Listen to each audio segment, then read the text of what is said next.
A Estrada da Noite, Joe Hill. Capítulo 2. O paletó chegou no sábado de manhã cedo. Jude estava acordado e fora de casa com os cachorros. Agnes disparou assim que o caminhão da UPS começou a estacionar, e a correia foi arrancada da mão de Jude. Agnes saltava contra a lateral do caminhão, a saliva voando, as patas arranhando furiosas a porta do lado do motorista. O motorista continuou atrás do volante, espreitando o cachorro com a expressão calma, mas atenta de um médico avaliando uma nova variedade do ebola através de um microscópio. Jude agarrou a correia e deu um puxão mais forte do que pretendia. Agnes se estatelou de lado no chão, mas logo se contorceu e tornou a ficar de pé num salto, rosnando. A essa altura, Bon já tinha entrado no jogo, forçando a ponta de sua correia, que Jude segurava com a outra mão, e ganhando como uma estridência que fazia doer a cabeça. Como o celeiro onde ficava o canil era longe demais para levar os cachorros até lá, Jude os arrastou pelo quintal e pela varanda, os dois se debatendo o tempo todo. Empurrou-os pela porta da frente e bateu-a com força atrás deles. Os dois começaram a se atirar contra a porta, latindo histericamente. A porta estremecia. Os animais arranhavam a madeira. Porra de cachorros! Jude caminhou meio sem jeito para a entrada de carros e alcançou o caminhão da UPS no momento em que a porta do baú corria com um duro barulho metálico. O homem da entrega estava do lado de dentro. Ele pulou com uma caixa comprida e chata debaixo do braço. Ozzy Osbourne tem Lulus da Pomerânia, disse o cara da UPS. Vi na TV. São uma graça. Parecem gatinhos. Nunca pensou em ter um casal de cachorrinhos assim? Jude pegou a caixa sem dizer uma palavra e entrou. Atravessou a casa com a caixa e foi para a cozinha. Colocou a caixa na bancada da pia e se serviu de café. Jude se levantava cedo por instinto e condicionamento. Quando estava viajando ou gravando, se acostumara a desabar na cama às 5 da manhã e dormia a maior parte do dia. Mas ficar a noite toda acordado nunca fora algo natural para ele. Durante as turnês, acordava às 4 da tarde, de mau humor e com dor de cabeça, sem saber como o tempo havia passado. Todos os conhecidos lhe pareciam, então, impostores espertos. Alienígenas insensíveis disfarçados com pele de borracha e rosto de amigos. Era preciso ingerir uma pródiga quantidade de álcool para que se parecessem de novo consigo mesmos. Só que já haviam se passado 3 anos desde a última vez que saíra em turnê. Não tinha grande interesse por bebida quando estava em casa, e na maioria das noites ia se deitar por volta das 9 horas.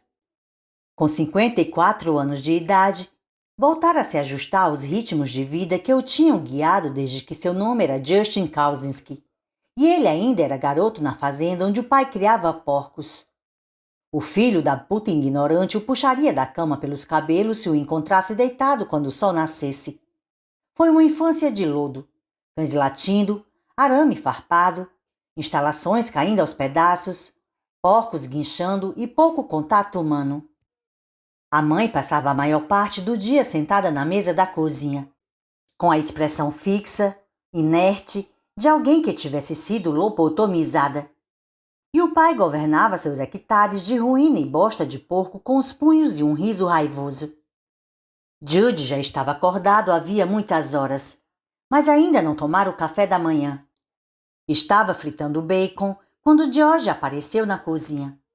Ela usava apenas calcinha preta e tinha os braços cruzados sobre os pequenos seios brancos com piercing.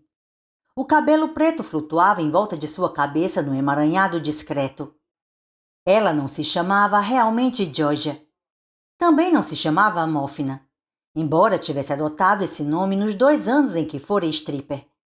Seu nome verdadeiro era Mary Beth Kimball, tão simples, tão comum que ela rira na primeira vez que o revelara a Jude, como se isso a constrangesse. À medida que o tempo passava, Jude ia deixando para trás uma coleção de namoradas góticas que tiravam a roupa ou eram cartomantes, ou tiravam a roupa e eram cartomantes. Belas moças que usavam cruzes egípcias, esmalte preto nas unhas e que ele sempre chamava pelo nome de seus estados de origem. Um hábito de que poucas gostavam, pois não queriam ser constantemente lembradas da identidade que estavam tentando apagar com toda aquela maquiagem de mortas-vivas. Georgia tinha 23 anos. Porra de cães estúpidos, disse ela, empurrando um deles com o calcanhar. Estavam rondando em volta das pernas de Jude, estimulados pelo cheiro do bacon. Me fizeram levantar. Talvez estivesse na hora de tirar o rabo da cama. Já pensou nisso? Ela fazia tudo para nunca ter de se levantar antes das 10. Georgia se curvou diante da geladeira aberta para pegar o suco de laranja. Ele gostou da vista, do modo como o elástico da calcinha marcou suas nádegas, de uma brancura quase excessiva, mas desviou os olhos enquanto ela bebia diretamente da caixa. Georgia deixou o suco na bancada da pia. Ficaria ali até estragar se Jude não o guardasse na geladeira. Ele estava contente com a adoração das góticas. Gostava ainda mais do sexo, de seus corpos ágeis, atléticos, tatuados e ávidos por excentricidade. Mas já fora casado com uma mulher que usava copo, guardava as coisas na geladeira e lia o jornal de manhã. Jude sentia a falta das conversas dos dois. Eram conversas adultas. Ela não tinha sido stripper. Não acreditava em adivinhação do futuro. Era um relacionamento maduro. George usou uma faca de carne para cortar a caixa da UPS.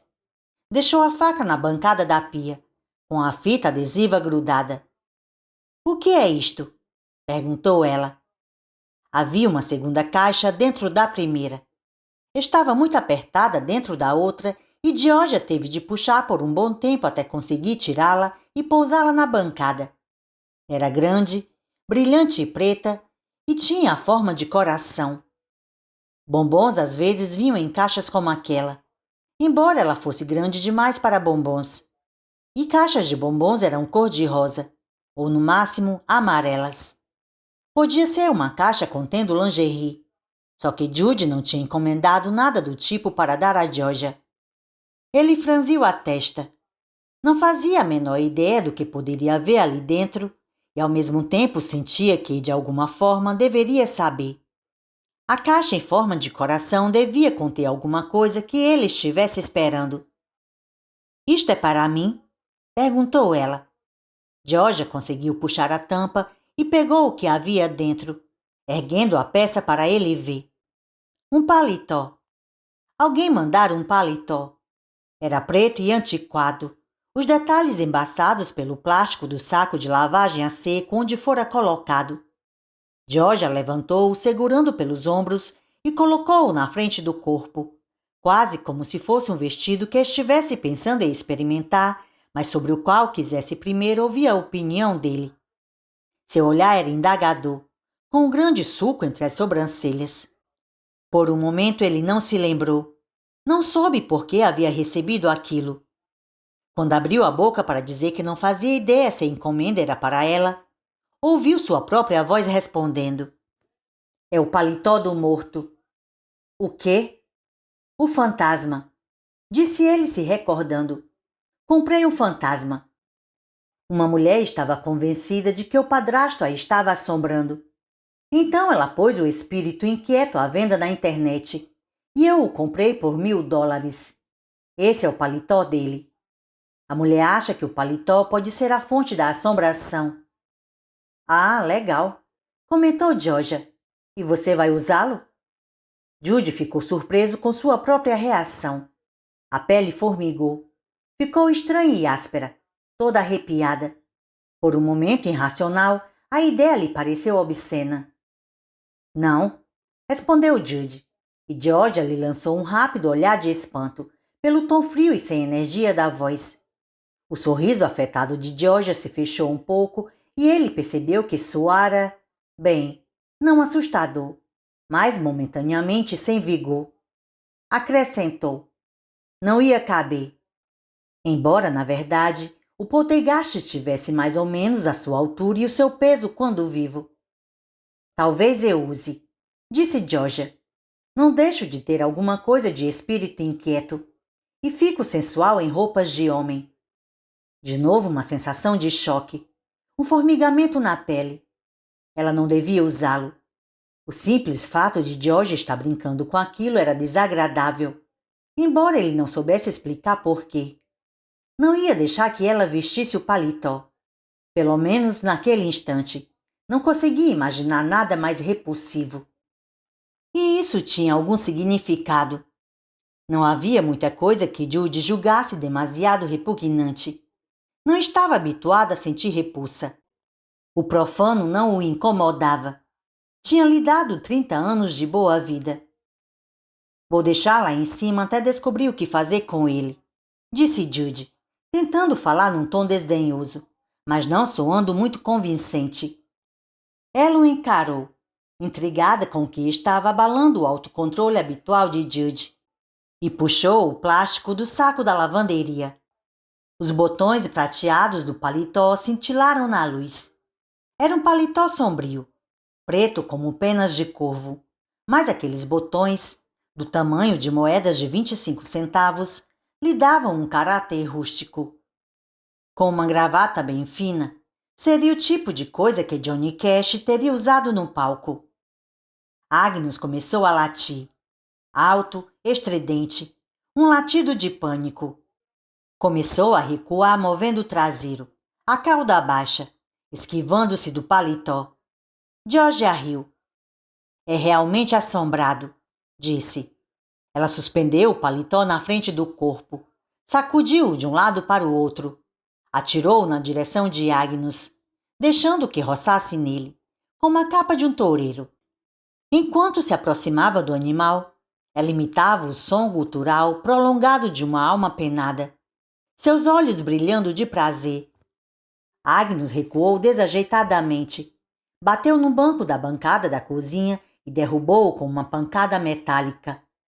Sob o velho cepo de cortar carne, Bon, orelhas achatadas contra o crânio, olhava a superfície manchada de sangue. Georgia tornou a rir. Pare com essa porra, disse Judy. Ela lançou-lhe um olhar de desprezo, perversamente feliz, a expressão de uma criança queimando formigas com uma lupa. De repente, fez uma careta de dor e gritou. Disse um palavrão, agarrando a mão direita. Jogou o paletó na bancada da pia. Uma brilhante gota de sangue cresceu na ponta de seu polegar e caiu. Plim! No chão de ladrilhos. Merda! Disse ela. Porra de alfinete! Veja o que você arrumou. George o encarou. Fez um gesto obsceno para ele e escapuliu da cozinha. Assim que ela saiu, Judy se levantou e guardou o suco na geladeira. Depois jogou a faca na pia. Pegou um pano para limpar o sangue do piso. E então seu olhar se fixou no paletó, e ele esqueceu o que estava prestes a fazer. Alisou o paletó, dobrou as mangas, tateou com cuidado. Judy não conseguiu encontrar nenhum alfinete. Não conseguiu descobrir onde George havia se picado. Tornou a estender suavemente o paletó na caixa. Um cheiro forte chamou sua atenção. Ele se virou para a frigideira e disse um palavrão. O bacon tinha queimado. Capítulo 3. Pôs a caixa na prateleira no fundo de seu closet e decidiu parar de pensar nela.